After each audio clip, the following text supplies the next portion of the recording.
எங்கேயும் எப்போதும் லஞ்சம் இருக்கு. ஓய் வாங்காத கைகள் லஞ்சம் இருக்கு. எல்லாருமே கல்லாட்டமா நின்னாக்க என்னாகும் நம் நாடு. ஒக்காலத்து வாங்கிடவே வந்தாரு அண்ணாச்சி அத பாடு. அடிக்காம சில மாடு அதுவா மெதுவா பழியாது.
மக்களுக்கு துன்பம் வரணும் சட்டசபை நண்பர் அண்ணா.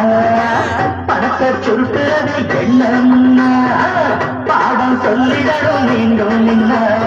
எம்எல்ஏ நம்மால வந்த பதவி என்றாலும் யாருக்கு என்ன உதவி.